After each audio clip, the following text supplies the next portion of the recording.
Hey, what's up, Canada and beyond? It is Monday, July 8th. Do you know what's going on in Clown World Canada today? We're going to dive into that and a whole lot more. So, before I get into the rest of that, welcome back, ladies and gentlemen, boys and girls, grannies and gators, friends, family, neighbors, and friends, and even those that might not be any of those that might be watching. I hope you're learning something. Please give this a like, a share, and double check that you're subscribed and got your notifications on, because these guys have been notorious for unsubscribing y'all and turning off your notifications, just making it seem like you've got spooks in the machine that are deciding for you what you might be most interested in or not. So we are in the most trying times of censorship and propaganda that we've ever known. So this is pretty critical to us. So before I get into a little bit of the housekeeping, I want to hear from you guys today. We've got good news, we've got a little bit of bad news, and we've got a little bit of absurdity, and a little more scandal. So I want to hear and see in the chat, guys. First of all, where you guys are tuning in from. Make sure that we are still getting out to the international community, because I know that there are people watching this platform from all over the planet. We're going to have some great announcements for later on this week, but I want to hear where you guys are from and which part of the news you want first, while I do just a wee bit of the housekeeping. Now, I've been kind of regurgitating over the past few shows at the beginning of each show a couple of alternative places where people can find us now that they are cracking down on some of the censorship. Rumble has been pretty good to us so far, although that being said, they have removed or made at least 3 of my videos removed or difficult to find. Um, 1 removed and 3 others very difficult to find, or they refused to stream them while they were live. So not sure what's going on with Rumble, but for the time being, this is kind of where all of us cool kids hang out and we get to chat amongst each other. There's a community that's moving over here from all over the place and finding us here. So I'm going to say hi to a few folks like that. Hey, DCW from Alberta, my home province up here in Canada. Good to see ya. Allie's dad, I love this. Hey, from Niagara, where it's hotter than a snake's in a wagon rut. Yeah, I can attest to that. Pretty toasty here in Ontario. From downtown Toronto, a hot mess in the concrete jungle. Oh man, I can imagine it'd be terrible downtown Toronto today. Thank you, DWC, for sharing us on X. Absolutely, Gemini Moon. Thank you for smashing that like button. And what else we got here? We got a couple other folks. Nice breeze in Middle Ontario. Nice, nice, nice. Now, my volume is pretty low. Maybe I can turn that up a little bit. I kind of got, I'll see if I can do something in the back end. See if that's a little bit better for you, Gemini. All right. BC, the colony, Chilliwack, bad to good. Thanks. Hey, somebody actually listened to me out there. Bad to good. Okay. Well, since we're going to start with that, bad to good, I'm going to pop over here, change slightly the direction. Oh, first, let me finish the housekeeping. Too busy talking to folks and forgetting what my job here is, because this is my job. But there's a couple of things that I wanted to bring up on here. The show on Thursday, or I think it was, yes, Thursday's show, and last Tuesday's show. Blockbusters, guys. Lots of scandal, lots of documents, lots of information. We talked about, we kind of were some of the first to talk about more of what we're going to be hearing about here real soon. The good news is that you guys don't miss a thing if you are subscribed over on Substack. The important part of Substack, guys, that I encourage everybody to better safe than sorry. Double up on where you're getting our stuff from. Rumble does not let us share much. It's the live stream, you guys chatting. That's basically it. There's always show notes with some stuff in it, but when you get to the Substack and you open up what the previous show was the night before, this is where it's gets to the gold and the nuggets and all of this stuff. People are asking me all the time, where else can I find you? Well, here are exactly the links where you can find us on other platforms where we are every single day, Monday to Friday. But the other thing that I wanted people to understand here is this is where I can actually give you guys documents and stuff as well, right? So really a lot of work gets piled into these Substacks. It's not just me doing live streams anymore. I'm bringing you guys the receipts, and it's free to subscribe on Substack, same as Rumble, no cost to you guys ever. But I'm going to show you guys my dashboard. This is what I earn for my job, bringing you guys what I do every week, Monday to Friday. Although it is free, there are 15 paid subscribers, and that works out to, I think, $8 a month or $80 a year. This is going to be the backup of backups. Right now, we've got about almost 600 people subscribed over there.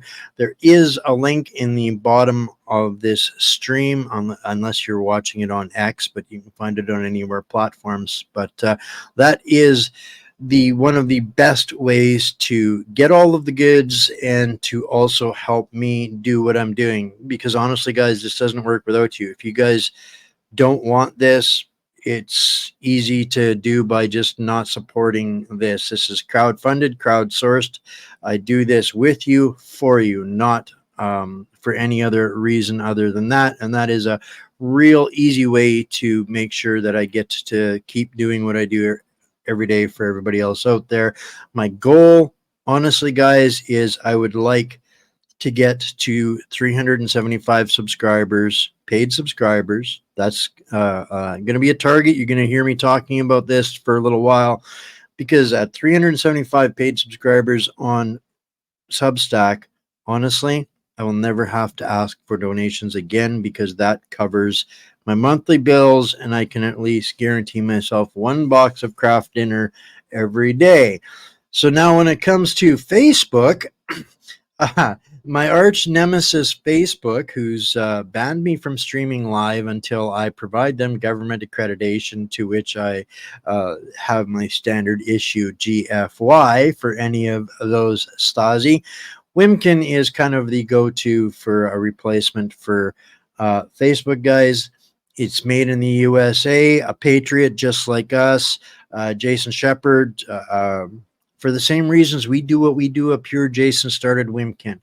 And you can also get all of the live streams every day streamed live on Wimkin, and that is kind of where Facebook is rebuilding. We're regathering over there. So that's it for the housework. Now, I got the cue that it was to be bad news first. So, bad news first. We're going to start with Catherine Austin Fitz. And this is going to tie into some other stuff. I put a post up on my Facebook page. They'll still let me post. They just won't let me stream live to everybody out there. But we're going to hear this 2-minute clip from Catherine Austin Fitz, and then we're going to talk about it. All right, guys? But the point that I wanted to bring here out of this is this paragraph here. Once they have control of your transactions, they can dictate what food you can and cannot buy. So if they don't want you buying pizza, you can't buy pizza. If they want you to buy pizza made with insect-based flour, that's what you're going to get. All right, listen to this for just 2 minutes. One of the things, that you see when you fight, at this level, trying to protect freedom, is they can't get financial control unless they can control the food supply. Because people can always start their own currencies as long as they can grow food and they have animal protein. And so if you look at the push for financial control and CBDCs or things like CBDCs, it's the same push. They're pushing to control the food supply. And there's an absolute, if you look at sort of the operations they do and the lies they tell to get that central control, a lot of it is to, excuse and justify the things they're doing to get control of the food supply. So you and I discussed pharma food, Yes. which we published before, Dutch Farmers and Fishermen. So this is an entire study on synthetic food, including lab-grown meat and insect-based flour Bioengineered. and bioengineered. It's basically the pharmaceutical industry taking over the food supply. So the idea is we get rid of farmers, we kill any naturally grown food, and we engineer food in manufacturing plants and laboratories. Here's what you need to understand. One of the reasons I'm working and I'm so committed to preventing financial transaction control is that is what they are planning on to feed you synthetic lab-grown meat. No one in their right mind would ever eat this stuff. But the reality is what they're hoping is that once they have control of your transactions, they can dictate your health policies and they can dictate what food you can and cannot buy. So if they don't want you buying pizza, you can't buy pizza. If they want you to buy pizza made with insect-based flour, that's what you're going to get. That's one of the reasons they want this kind of control. And remember, you had John Kerry saying, we ought to get rid of all the farmers. They're literally planning on getting rid of all the farmers and instituting, food created synthetically in manufacturing laboratories.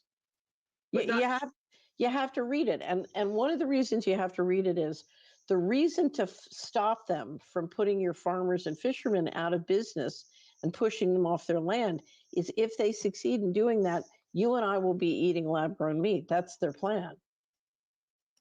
So now, on that note, this is where it literally gets dicey, guys. On I gotta get out of that screen.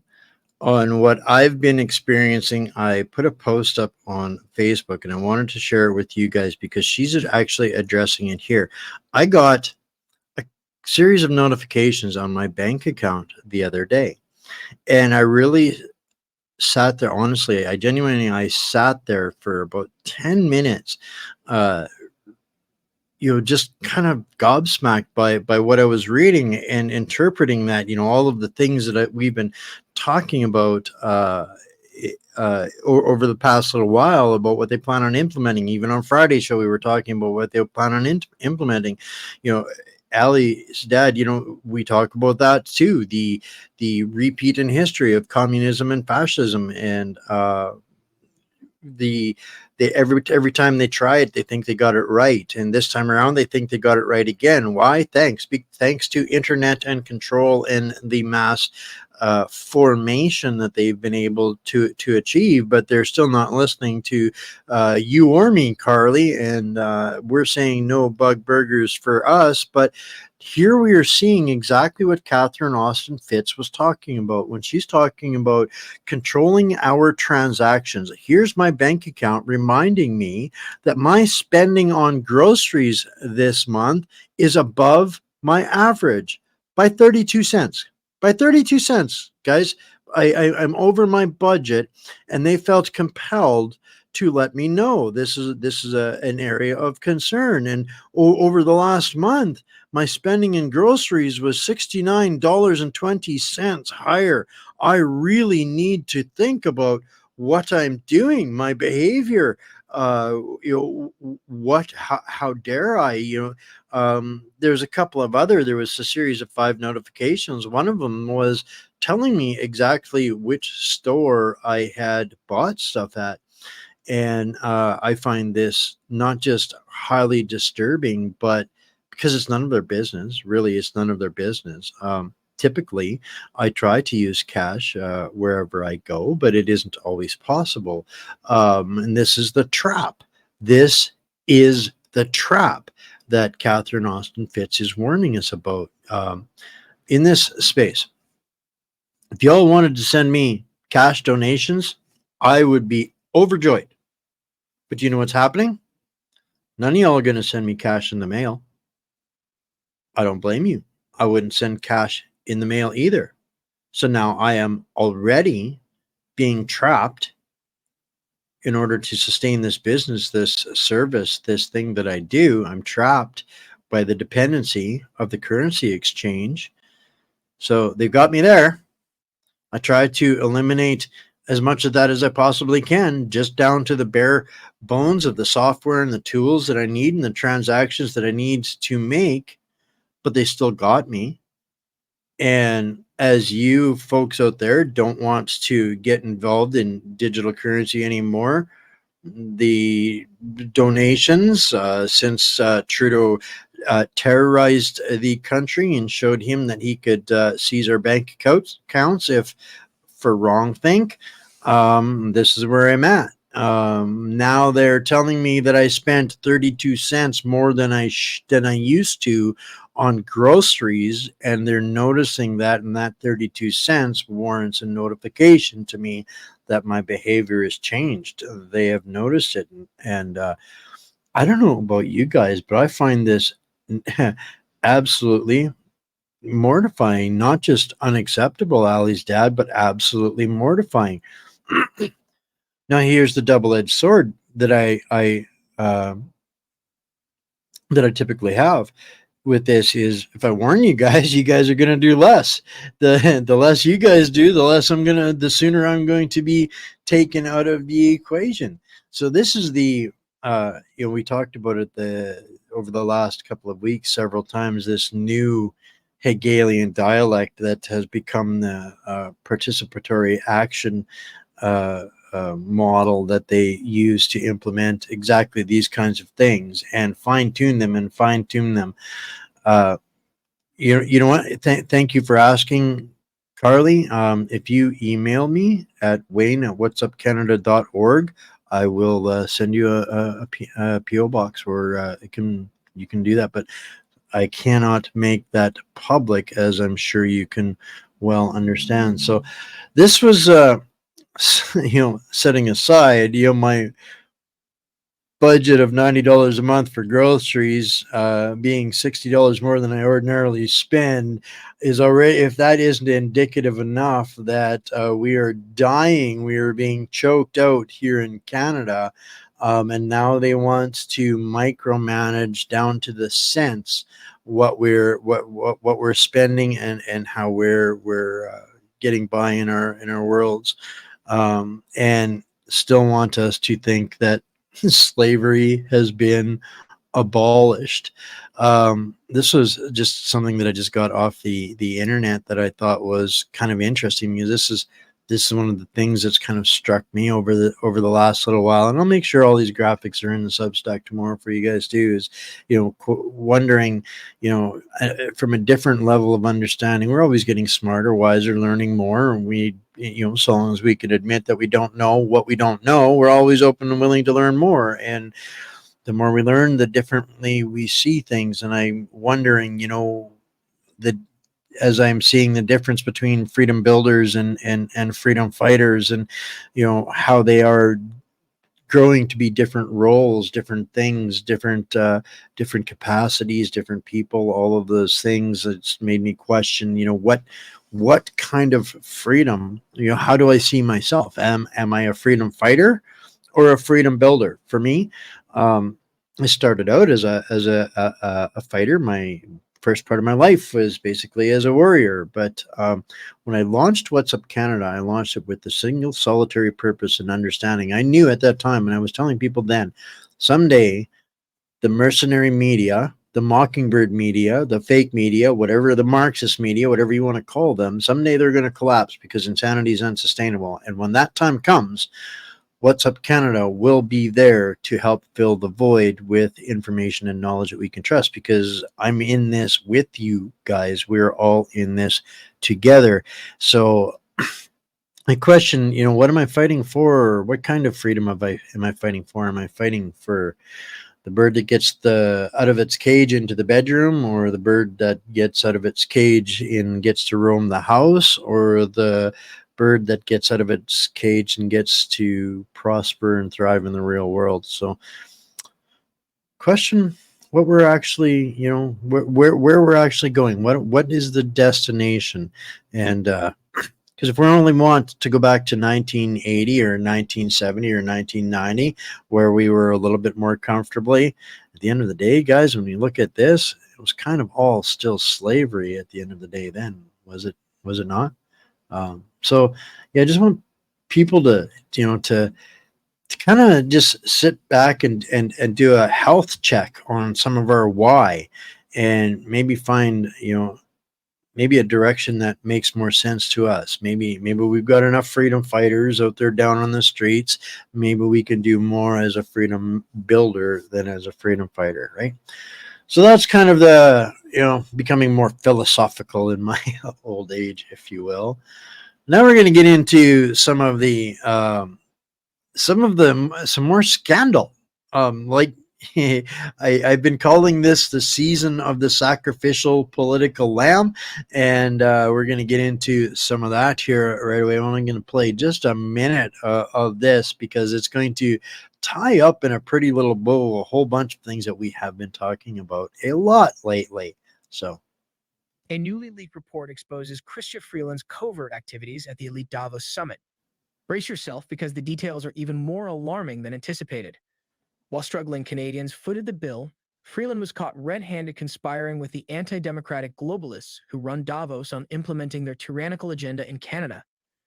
According to these explosive leaks, Freeland signed off on handing national sovereignty over to unelected World Economic Forum technocrats.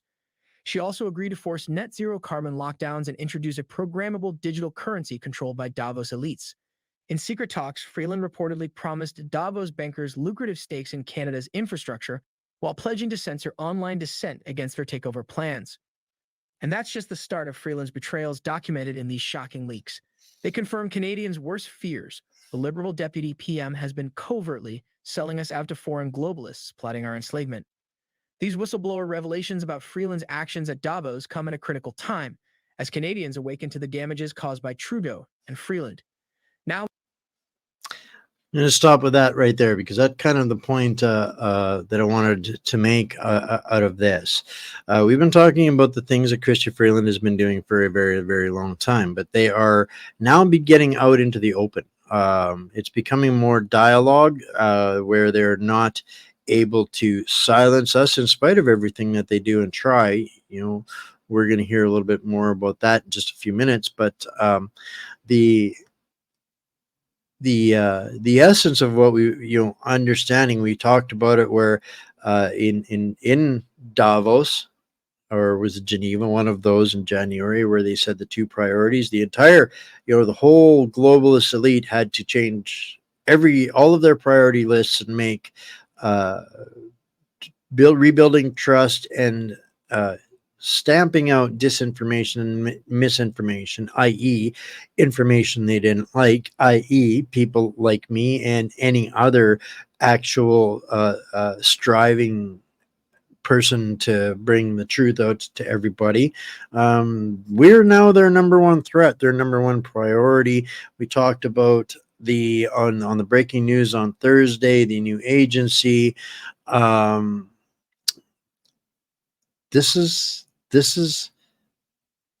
just getting good, guys. Laura Stone, Globe and Mail, Deputy Prime Minister. I wanted to ask you, it's our understanding that you hosted some Toronto MPs at your home last night. Can you outline for us how that came about, what they wanted to talk to you about, and how you addressed their concerns about the fallout from the St. Paul's by-election? So I would say that's not entirely accurate.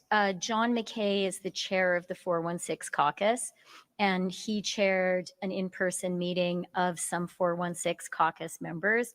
I offered my backyard because it's in a central location. That's all I'm gonna stop with that right there on that one, guys, because she said the part out loud that people need to hear and understand. We've talked about how the caucus is demanding Trudeau speak to them. He's ignoring them.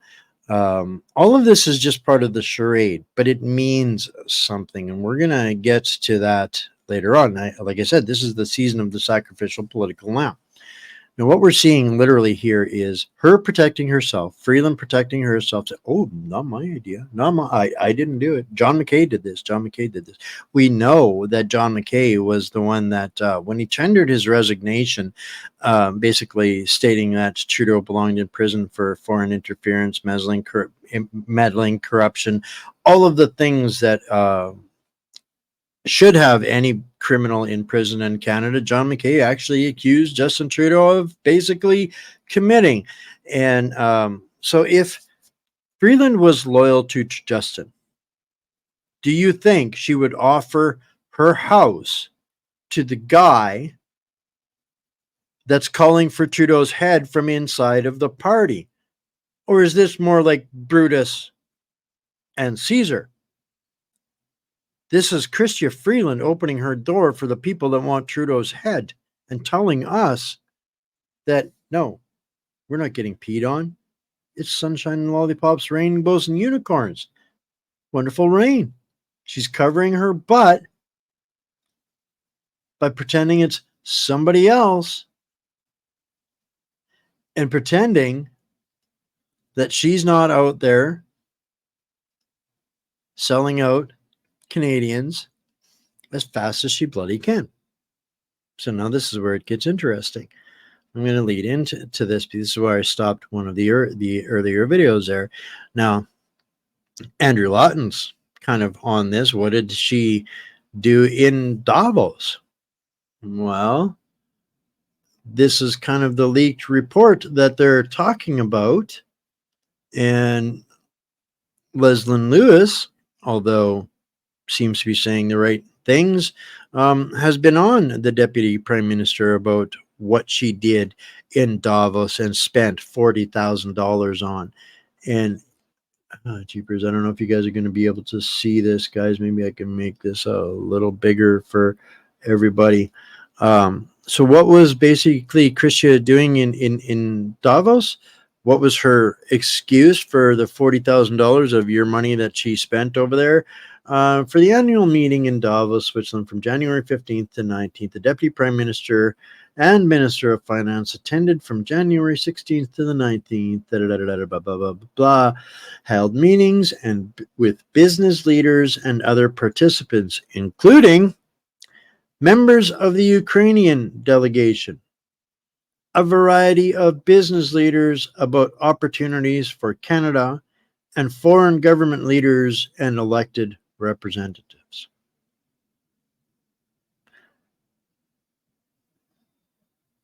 Ukrainians and autocrats. No details. What did she get out of it?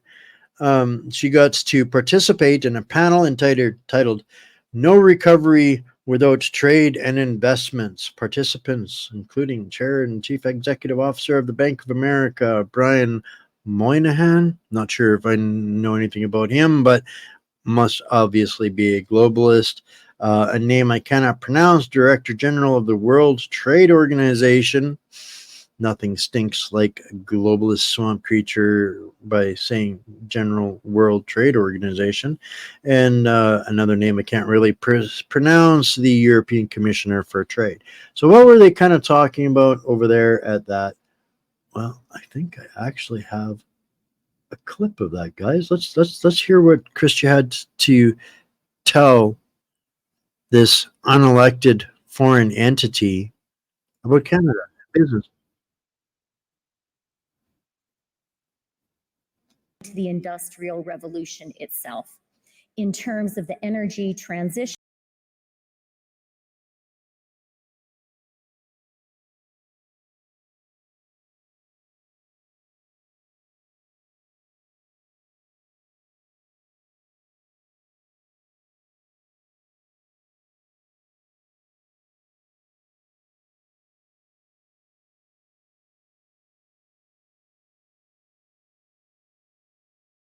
in this moment, you know, we have the critical minerals and metals that you need to build a green economy.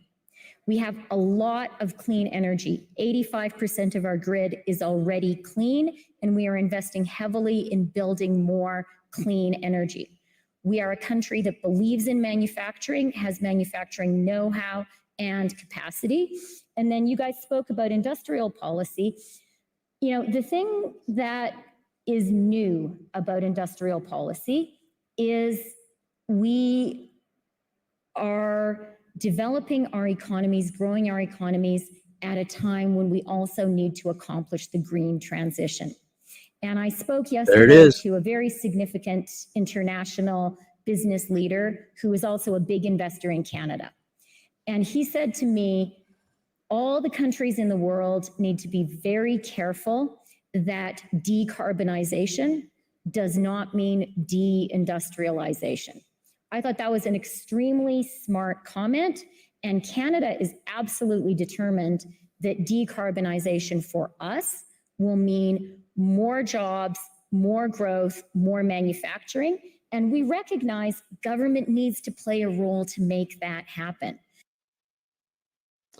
Decarbonization.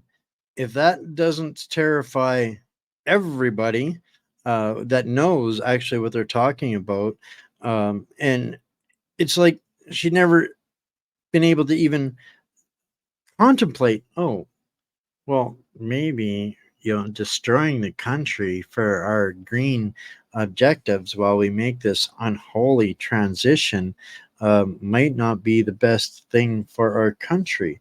This is what she spends $40,000 of our money to go over to Europe to sit with unelected foreign entities, make deals with people that got no business doing the things that they're doing at the behest of Canada, all to fulfill this, the green agenda, the Paris Agreement. This, guys, is where where we start to enter into the absurd, because I don't want to come across as anything other than fully genuine, and for you, the people, to understand the magnitude of the danger that we are in by the deception of the uniparty. I keep harping a lot about every metric of suffering in Canada stems from unelected foreign entities in Geneva, New York, and Davos. Well, this is it. It's the Paris Agreement, guys. The Paris Agreement is the foundation of the UNSDA, the Migration Compact, every foreign policy that is destroying every other country that we can identify with as, being democratic nations. They're all being destroyed by this particular policy, the Paris Agreement, the UNSDA. Now I want to introduce you guys to somebody. Everybody looks at Pierre, thinks hero, hero, hero. Part of this discussion here now is brought about because so-called influencers either don't know, don't want to know, or are sold out to the system. But if they profess to be telling you the truth and saying Pierre Poilievre will save you, Pierre Poilievre and the Conservative Party is a real patriot, no, they need to meet this lady, Cheryl Gallant. Cheryl Gallant is the only single one in the Conservative Caucus that did not, and I repeat, did not sell us out to the globalists. And I'm going to show you right here. This was done in 2017. Chrystia Freeland is over there signing trade agreements and business deals based on the fact that they have destroyed Canada and there is nothing left. They're fulfilling the obligations of exactly this unholy agreement. And now we're going to look at how we come to being subservient to this agreement. I tell people all the time the only thing they're fighting over is our wallets. Why? Because the UNSDA, the 17 goals of sustainability, the Agenda 2030, the Agenda 25, all of the agendas, every single last one of them stem from this document. Those are the amendments. These other agendas that they come up with are the amendments to this document, the attaboy sheets, the yearly report cards, per se, to show their fulfillment to this document. Now, here is the vote totaled. going back to June 6th, 2017. Who sold us out in 2017? I promise you this lady didn't. But now, let's look at who did sell us out. This is just a conservative list. Let's look at some of these people professing to be conservative representatives of we the people that said yay to this document selling us out to the United Nations. How many of these folks do you recognize in here? Right? Okay, and I'm going to go through these. I'm going to go with across the ones that I was kind of surprised by. Candace Bergen, gone now.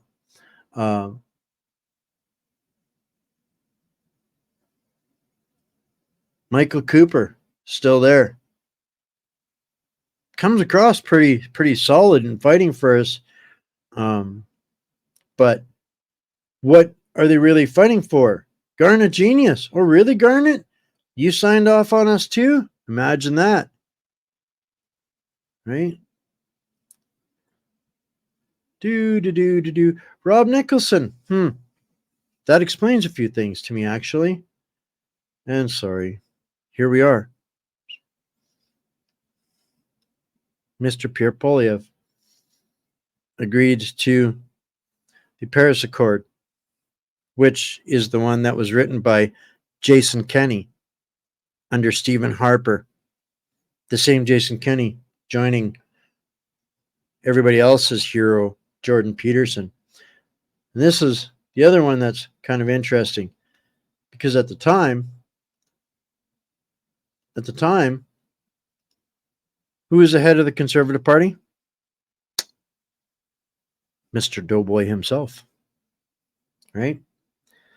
So he was the one that led the rest of the party into that unholy signing of this document that allowed this treason to become the to-do list. This is the this is the source of all of the things that are destroying not just our country, but everybody else's country. And we need to kind of get our heads wrapped around where this is taking us, right? So this is on the books here right now, and this kind of came through when I was trying to when I was digging into this story and some of the people. I don't know this Cheryl Gallant, but I intend to learn more about her right now, because this lady has some stroke, and nobody in my little small world seems to know her, but this lady's got some pull, and she's the only one that voted nay in this. The only one. Everyone else was yay. She was the only nay. So Renfrew, Nipissing, Pembroke, if she's still out there, I think you guys might have a good one out there. But at this point now, they're all suspect to me. Every last one of them. And now they're going to have an opportunity. Oops, sorry, this was the one I meant to be sharing with you guys. Renfrew, Nipissing, Pembroke. Every last one of the rest of these pseudo actors, if they didn't understand this, why did they sign it? I think that this is the perfect case in point why we have to hold these buggers' feet to the fire before we give them office.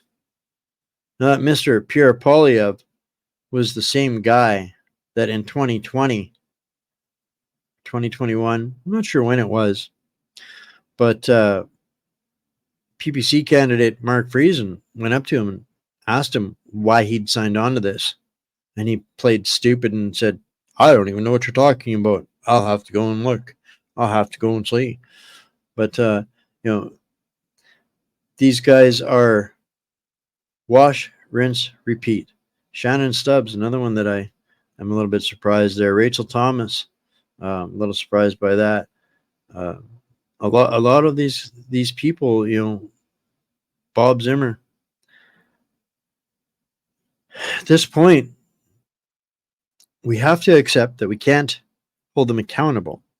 But what we can do is absolutely make sure that if they don't address, repent, and do every single thing in their power before the next election to undo what they have done here with this, and they can unring that bell. This isn't the Navy SEALs, guys. This is public representation. These people serve you. But if we don't hold their feet to the fire right now when they're paying attention and they're listening because they want to make sure that they can get in there the next damn time around, we're not going to get an opportunity again. And this is literally basically the bulk of the Conservative Party in compliance with surrendering Canada to the New World Order. Simple. This is why Trudeau's fighting so damn hard to make sure that this foreign these 11 members of the foreign influence and 11 members of Parliament that have been influenced remain anonymous, because if we start applying the lens of foreign influence, meddling, corruption, treason, if we start looking at what those guys did and comparing that to what every young global leader did, or what every member that signed that unholy alliance did, I think that would really change the scale and scope of what accountability would mean and stand for in Canada. And I think it's kind of critical when we look at what these guys have got on deck for this year. And the reason I really wanted to bring this up is because I wanted to bring up some of the language. And this is kind of the one of the Event 201 type playbooks on how they reinforce the 2030 agenda with sustainable, resilient, and innovative solutions. This is the Bank of Canada telling the government here to re-educate our population and do it now.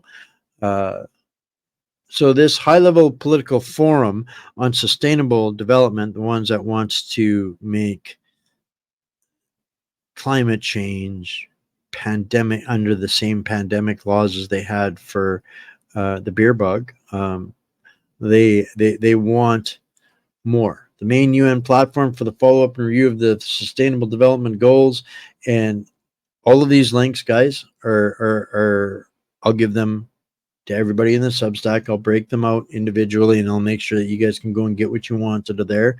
But it's being held from the 8th to the 17th of July, 2024, under the auspices of the Economic and Social Council, under the theme Reinforcing the 2030 Agenda and Eradicating Poverty in Times of Multiple Crises, the effective delivery of sustainable, resilient, and innovative solutions. The forum will review in depth. Ending poverty, ending hunger, climate action, peace and justice, and partnerships. If that does not sound like every diabolical caricature from evil one from past history, sound like a wet dream and a party for all of those guys, Pol Pot, Mao, Stalin, Marx, you name it, including the mustache dude. They're all going to be there in on that. When you start looking at some of these documents and the language that they use, this is where it gets disturbing, guys. Really gets disturbing. It's exactly the same gobbledygook that you get out of Chrystia Freeland every single day, and every other cookie cutter clone trooper globalist from the UK to New Zealand to Australia, every last one of them regurgitating the same drivel. But we have to make change this year. We're not going to change them, and we have to understand. This is critical to understand. People, what are the people that you're cheering for contractually obligated to? And this is what hurts me, because I like some of these podcasters that are out there. I really genuinely do. They're fun, they're funny, they're entertaining. They ratio the left. But what they won't do is call out the crime, corruption, and collusion on the right. Now, this again comes back to what's critical in understanding what that Paris Agreement is and what all these parties are signed on to. In 2018 was the Migration Compact deal. Did anybody read that? Not many people did, except for the people that were on the convoy in February to Ottawa.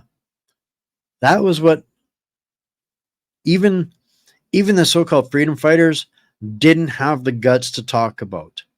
So they went along with the oil theme because everybody else just squabbled and squawked, and it turned into this giant explosive thing where everybody knew about it, but nobody was allowed to talk about it because you might get called racist. And it worked. All of those cowards that didn't have the balls to use the right language at the right time are partially responsible for where we are here right now, because now we need to understand what this migration compact was. That was a part of that UNSDA that they were all whipped into signing. And all of these guys that want to be in office the next time around again are fully committed and contractually obligated to exactly the same treason as Chrystia, Freeland, and Justin Trudeau. And this is the part that has reached beyond the absurdity level.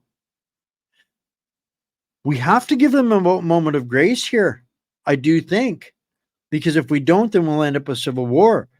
But if they don't repent and come up, I don't care what politician it is. If you've signed those evil documents, give me a lie, give me an excuse, but throw every bit of your effort for the rest of your life into stopping what you've done. And we can start there. But if these conservatives want to pretend that only chirping about what is acceptable to talk with Pierre about, we're making the same mistake, and then we will have nobody to blame for the end of Canada but us, because we didn't have the guts to call them out for what they're all contractually obligated to.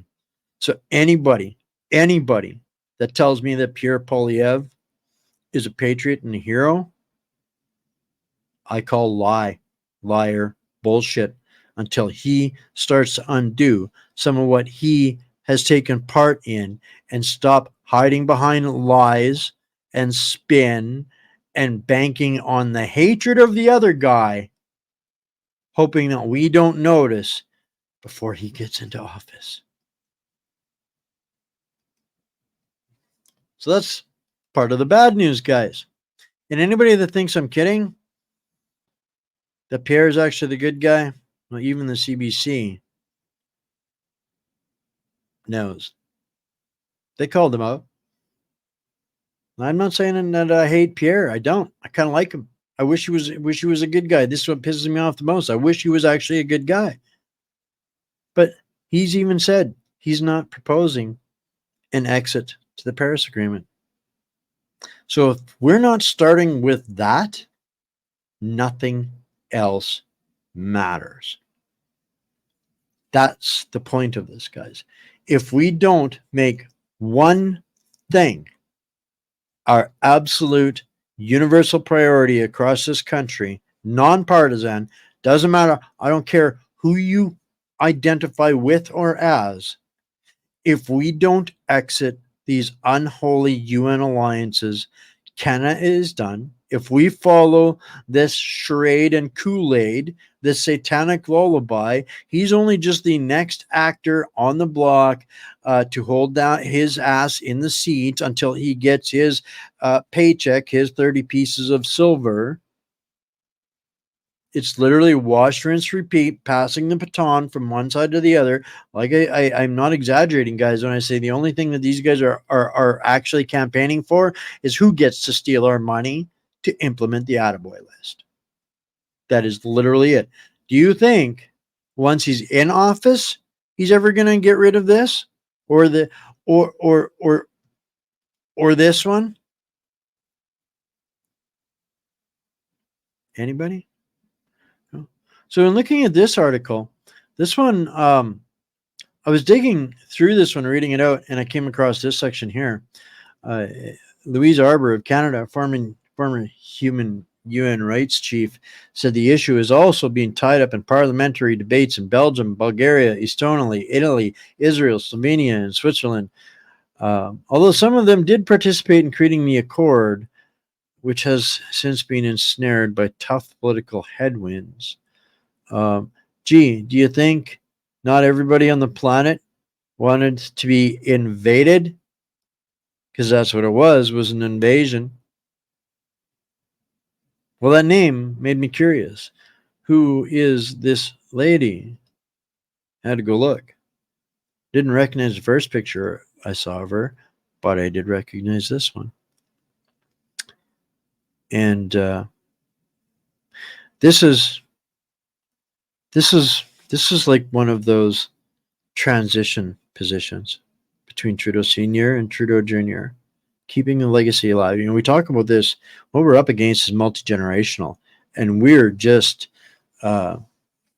becoming organized now in all of this, right? And just now entering into this enlightenment that will take us to a renaissance. But let's have a quick look at this lady and see if she kind of feels a little swamp creature-y. So born 1947, a Canadian lawyer, prosecutor, and jurist. I didn't know you'd be a professional jurist. All right. Arbour was the UN High Commissioner for Human Rights, a former Justice of the Supreme Court of Canada and the Court of Appeal for Ontario, a former Chief Prosecutor of the International Criminal Tribunals for the former Yugoslavia and Rwanda.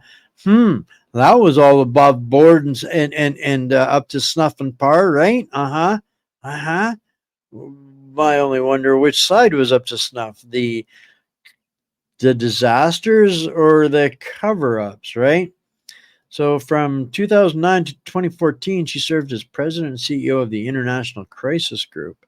She made history with the indictment of Slobodan Milosevic, as well as the first prosecution of sexual assaults, a crime against humanity. From March 2017 to December 2018, she was a special representative of the United Nations Secretary General. Well, that's way up there, folks. That's no longer Supreme Court of Canada Justice. That is up there. And she's the special representative of the United Nations Secretary General. Let's leave that up there for a second. Is the Chief Administrative Office of the United Nations and head of the United Nations Secretariat, one of the 6 principal organs of the United Nations. And she specialized in international migration. Currently in private practice in Montreal.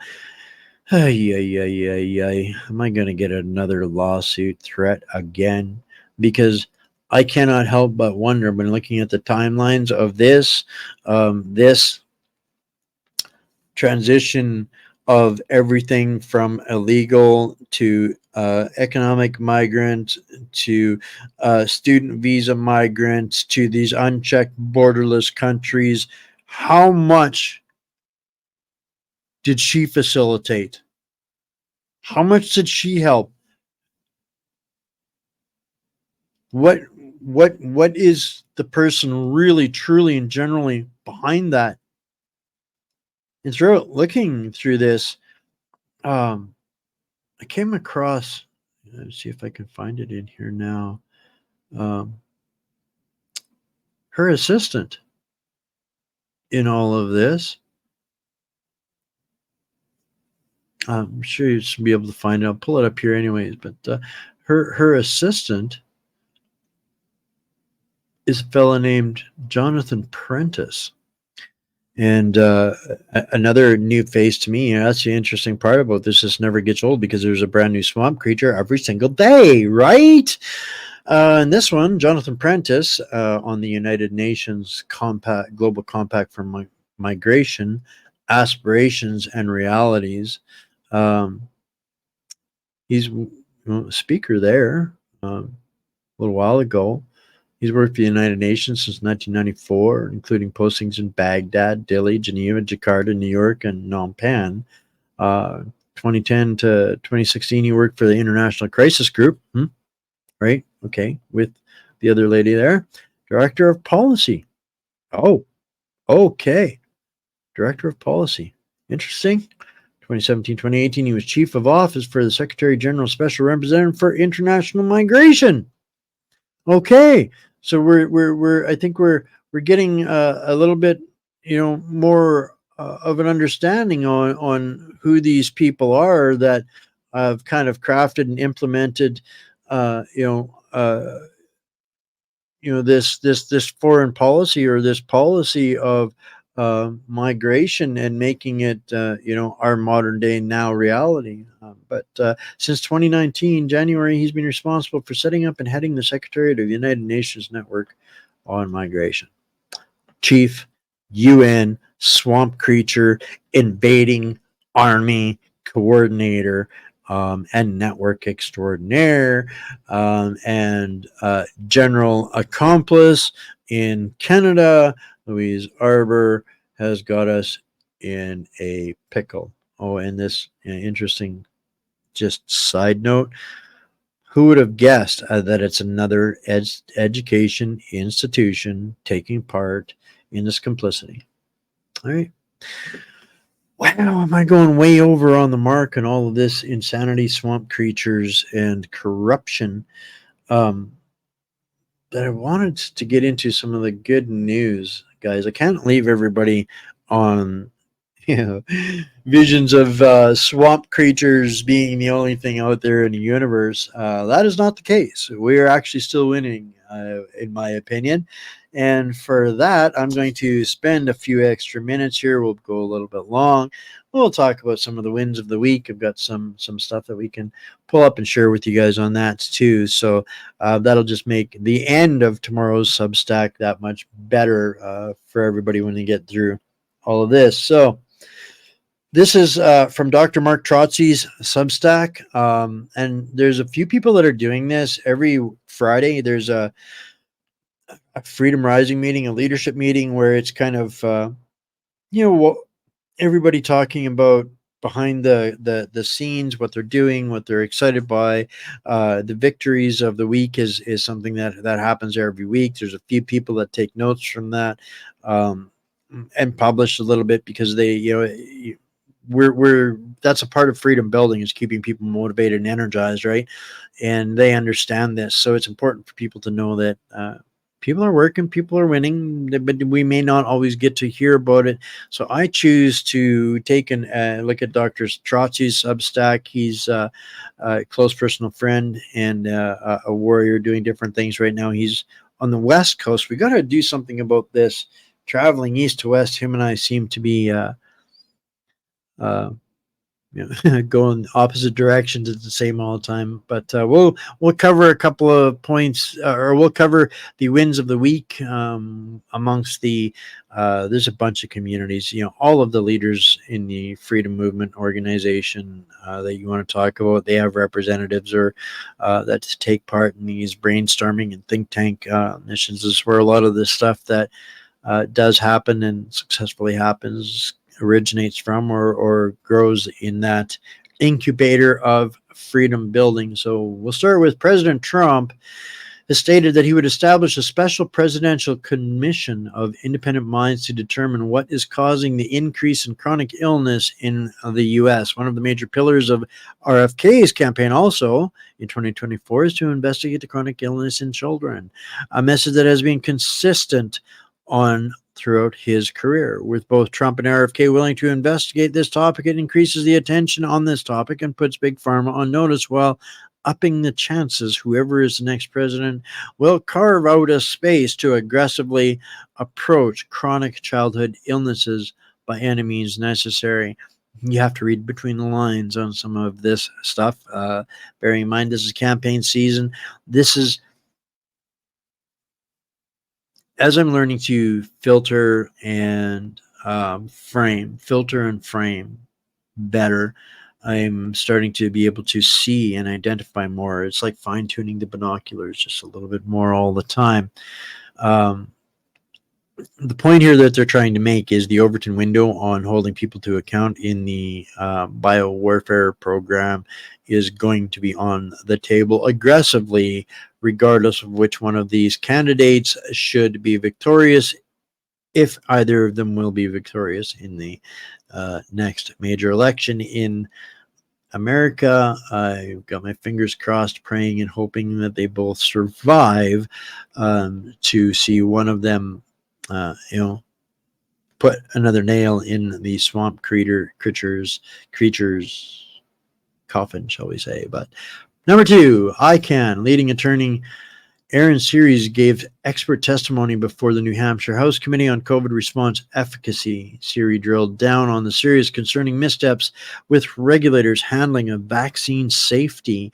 It has been described as the most powerful testimony Series has given on the public record and exposes the FDA's failure to protect the public from vaccine harms.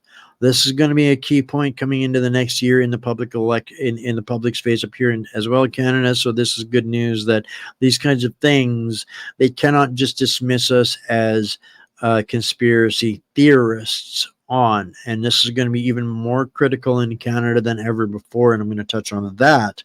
The next warning tomorrow's show, we're going to dig into the next warning. So this, I believe, was also addressed by Del Bigtree in the High Wire. So that's the link. I will make sure that everybody gets that in the Substack as well, right?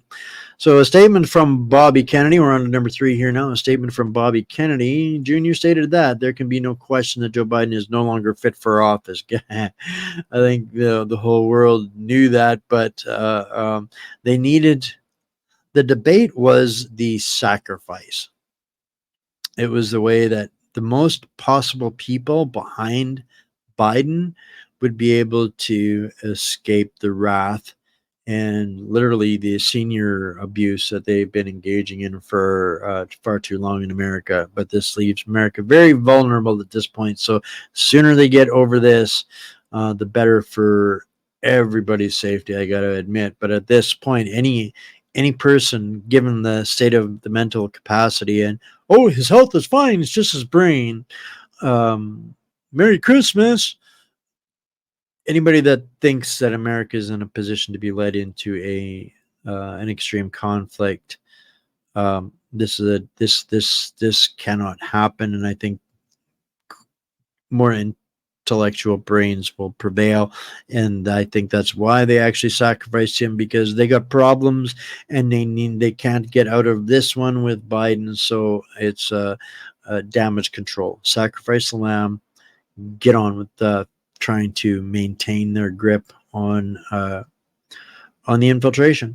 So the American people witnessed this last Thursday. Now, how many in the Democratic Party are calling for the president to step down? It's a watershed moment for America. We cannot let Donald Trump off the hook either. The debate was amateurish and sounded like two children arguing at the playground. Trump did come across as a bit of a petulant child there, I got to admit. I don't have an emotional investment in either one of them, but I do pray for the American people, and I hope that they have the ability to actually decide their own leader, because I don't think that they've had that any more so than we have. So I hope that's what they're trying to figure out. But rather than two candidates vying to lead the free world, the fourth grade level of the debate and palpable hate emanating from the stage and the vacuity of most of what they said shows the urgent need for a full reset of American politics. No different than here in Canada. We'll talk about what's going on in Paris or in France tomorrow as well, and we kind of got to the bottom of that here now, and we'll unpack that in tomorrow's show. The federal Conservatives have tabled a bill to prevent the Bank of Canada from replacing hard cash with digital currency. It's a start, but is it theater, or are we going to do what we need to do as the people of Canada to push this? Not just push this, but to aggressively pursue the left to relent on their digital currency agenda. That's up to us, guys. Absolutely up to us. They state, in a world where governments, banks, and corporations are increasingly infringing on the privacy rights of Canadians, cash remains the only true anonymous form of payment. 100% correct. 100% correct. This bill calls for a national framework to ensure continued access to and the use of cash in Canada.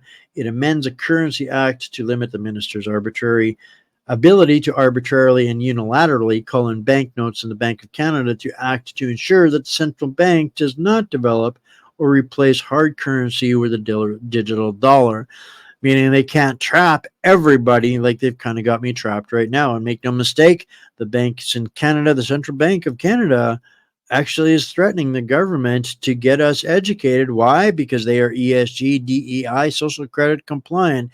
And if we don't get social credit, DEI, ESG compliant, and it's going to be awful tough for them to live up to their attaboy list for the United Nations globalists.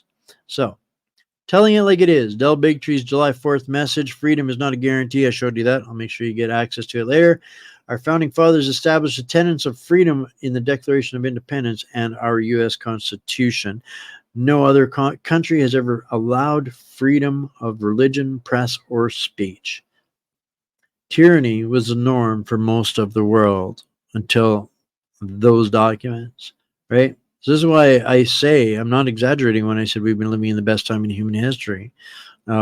It's never been like this before, and we're letting it slip away because we're not doing the due diligence, but because we got lulled to sleep with candy and bad food and junk and poison.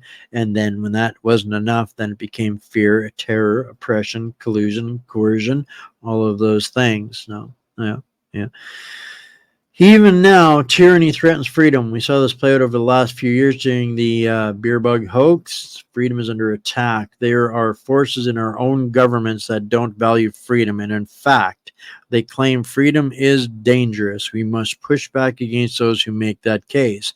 That's those, they must protect democracy while they're denouncing as dangerous and hostile the far right. Populism is democracy. If you're not popular, you don't get loud. You cannot be populist if you are not the common denominator of popularity.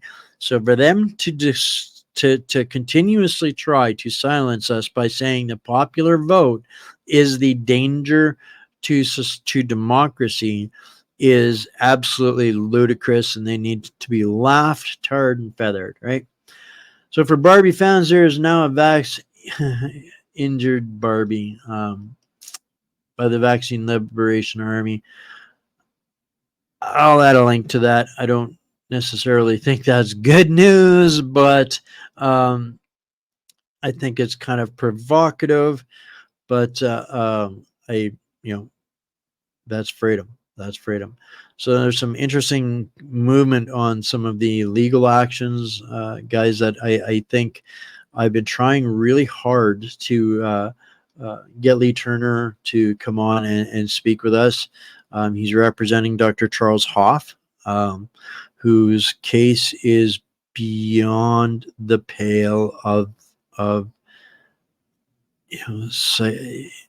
insanity. Hollywood couldn't write it up, and the levels of corruption that they've engaged in to silence this good doctor, unbelievable. The lawfare and stuff that we've been getting pretty regular updates from Lee Turner, but it's very interesting. So here's a bit of an update. Dr. Charles Hoff and his lawyer Lee Turner were successful in defeating the application by the CPSB of BC, where they sought an order from the panel taking judicial notice.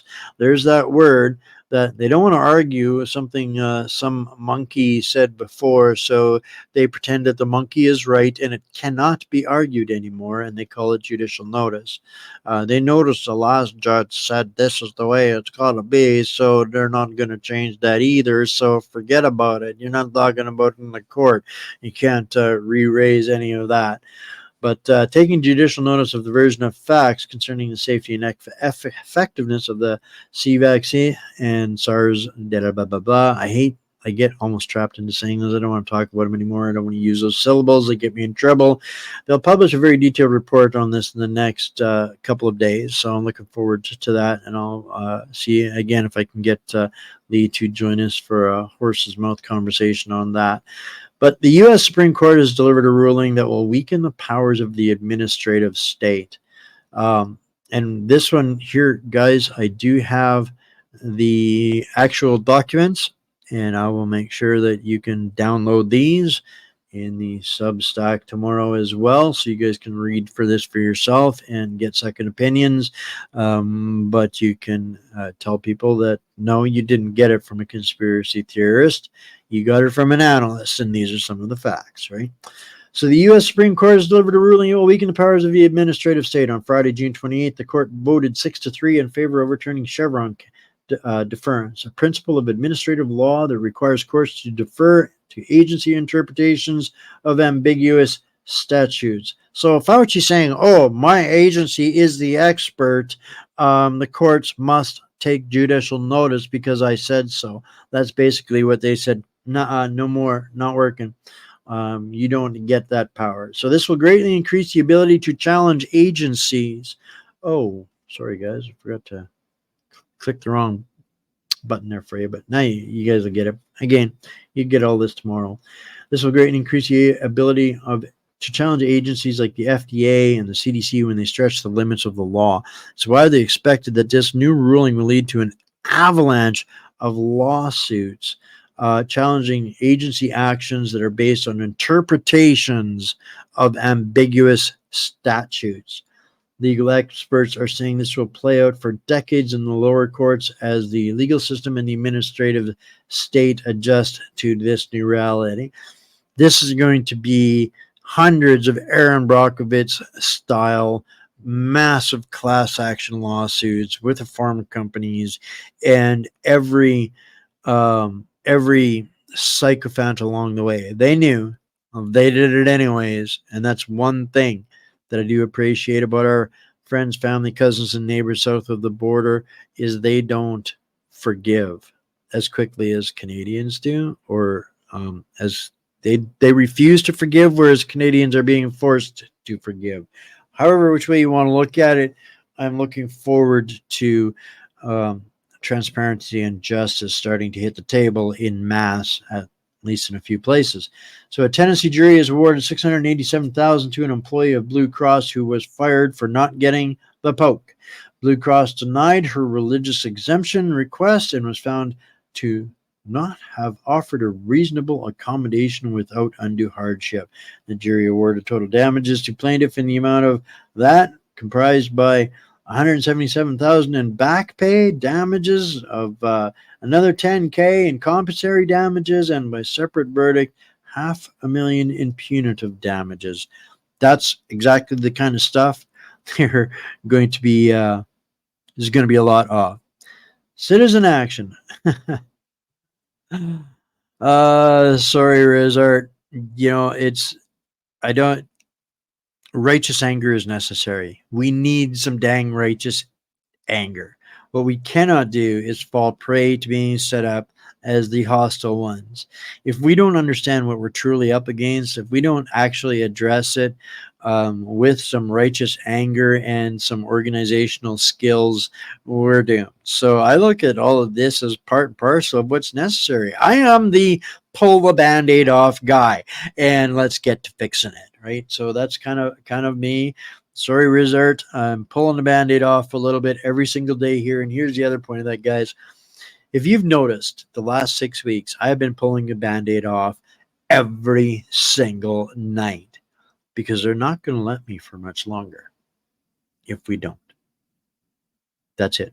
That's the reason. If I don't get all of my ammunition out now, what am I going to regret not having given you guys when I possibly could have? So that's kind of why I'm so committed to making the most out of this last hurrah when it comes to the digital warfare space that we're in right now. This is kind of like a little bit like the Alamo on some of these platforms. Day by day by day, we're going to be losing them. So, citizen action. This I had to send Brother Mark a message to say that I was glad he had read this. In a different time and place, he would never understand or know or even have a concept about what is in the myth is Canada. And I've tried just to explain it and to get him to look, but whoever it was that actually got him to go and look, kudos to you. Thank you for that. Everybody needs to understand so much more of what's contained in this particular website. It's not the prettiest thing. It's not the most user-friendly, but it is authentic, genuine, and accurate. Everything you need there, everything you need is in there for us to hit the easy button, get rid of the crooks, jail the corruption, get rid of the national debt, and actually be a free country, free and prosperous nation again. Everything's in there, but we have to understand the language for the jurisdiction, and that is the preeminent site to for people to get educated on that kind of stuff. So Mark's there. He's being another dose of red, gray, black, somewhere in between pill. He's getting it. I'm glad to see it, and it's made it to his Substack. So the purpose is to educate the people to come together to exercise our rights and empower ourselves. It states, if the people in the provinces and territories, which is recognized as 12 sovereign nations, could awaken to what the government of Canada Inc. really is, master that owns them upon their consent, and take the blinders off, put there by those who call themselves the government, we could have true, real, and genuine freedom. We could all have a brighter future. The government of Canada Inc. has painted itself as some sort of religious fairy tale set out to save everyone and keep them safe. Once people realize the truth and claim ownership over their land, they can truly be free. There's so much there, guys. So much there, and this is our year. Make it or break it. I think people are realizing that if they don't get into something, they're going to break it. So this gets back to, if we're going to be in this space talking to people, it is our responsibility to give them the truth and the accurate information. So if anybody's just cheering that Pierre Poilievre is the answer, they are not being genuine or truthful to you. They are not. They are at that point. And if they don't want to have an open and fair discussion with you on that, they are a part of the Freedom Industrial Complex. They are there to profit or for some other agenda that is not your actual freedom. And I don't make that claim lightly.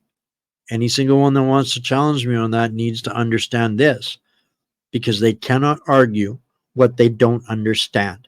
And if they can't admit that they don't know what they don't know and want to dismiss you because you know the truth, they are a part of that Freedom Industrial Complex. They are a part of the cancer, the parasites that bleed us dry and keep us split apart, arguing, squabbling, full of wedge issues, squabbling about things that make absolutely no difference, no impact, and will never make a change. They are the leaders of the soap opera communities, right?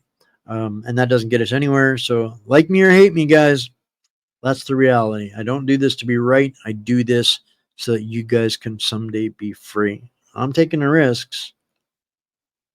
I'm not doing this for popularity.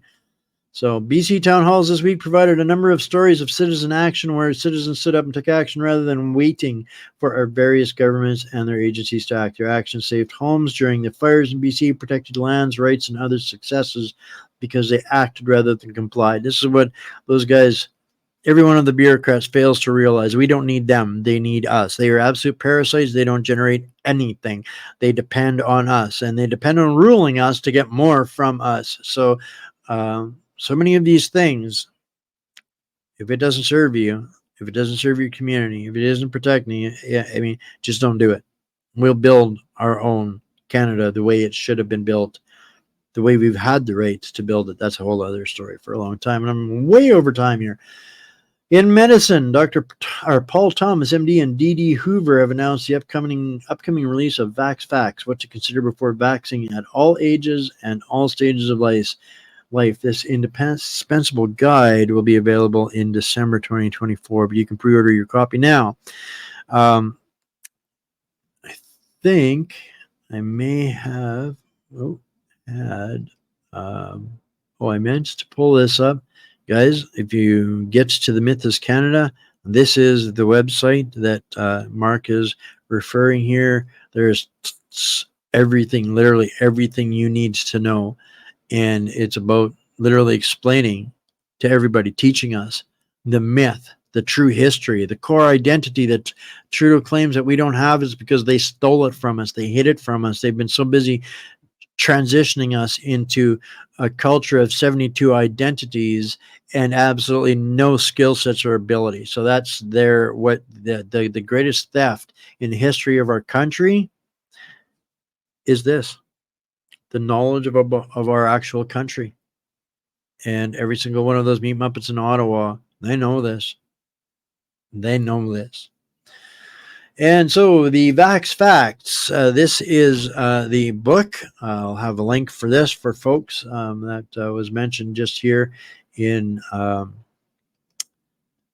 the good news section. And this other one, Chrystia and Stephen Pellick have announced the upcoming release of Down the COVID Rabbit Hole, edited by Chris Shaw and Stephen Pellick. The book will be available in early September. You can pre-order now and get a copy of that.